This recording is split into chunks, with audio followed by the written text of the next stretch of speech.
সংযুক্ত মুক্তি বাহিনী অসমৰ লগত যোৱা 29 ডিচেম্বৰ 2023 তাৰিখে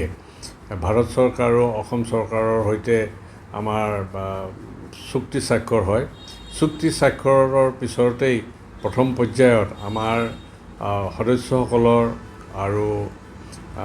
যিসকল নিৰ্দিষ্ট হৈ আছিল, যিসকল ঘূণীয়া হৈ আছিল, যিসকলে মানে নিজৰ সতীত্ব হেৰুৱাই তেওঁলোকে নিৰ্যাতিতা হৈছিল, সেইসকলক যিদৰে চৰকাৰে প্ৰতিশ্ৰুতি দিছিল সেইদৰে তেওঁলোকে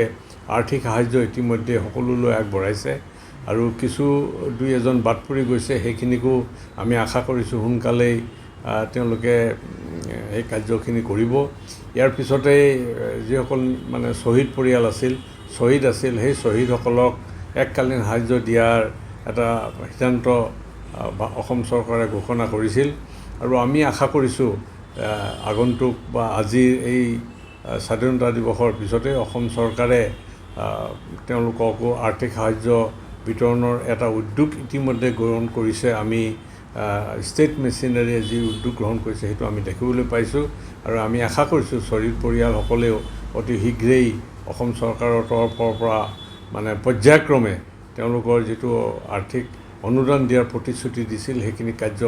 কৰিব বুলি আমি আশা কৰিছোঁ। বৰ্তমান অসমত যিটো এটা শান্তিৰ পৰিৱেশ বজাই ৰাখিছে আৰু এই শান্তিৰ পৰিৱেশত আজি অসমত উন্নয়নৰ দিশত বিশেষকৈ আজি টাটা কোম্পানীয়ে যিটো মানে জাগিৰোডত ছেমি কণ্ডাক্টৰৰ যিটো এটা বৃহৎ এটা উদ্যোগ 2700 কোটি টকাৰ এটা বৃহৎ উদ্যোগ গ্ৰহণ কৰিছে, এইটো এটা খুব শুভ লক্ষণ আৰু এই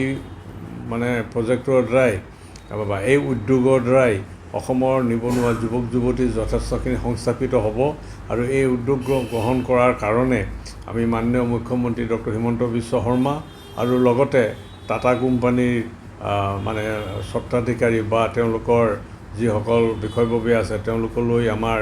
ধন্যবাদ আৰু কৃতজ্ঞতা জ্ঞাপন কৰিছোঁ আৰু বাকী যিসকল উদ্যোগপতি ভাৰতত আছে তেওঁলোককো আমি আহ্বান জনাইছোঁ, আহক বৰ্তমান যিহেতু এটা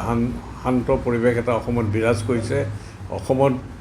যিটো শান্ত পৰিৱেশৰ মাজত আপোনালোকে উদ্যোগ গ্ৰহণ কৰিবৰ কাৰণে আগবাঢ়ি আহক আৰু ইয়াত কোনো দ্বিধাহীনভাৱেই ইয়াতে আপোনালোকে বিনিয়োগ কৰক আৰু অসমখনক উন্নতি কৰক, তাকেই আজি এই স্বাধীনতা দিৱসৰ দিনা আমি আহ্বান জনাইছোঁ।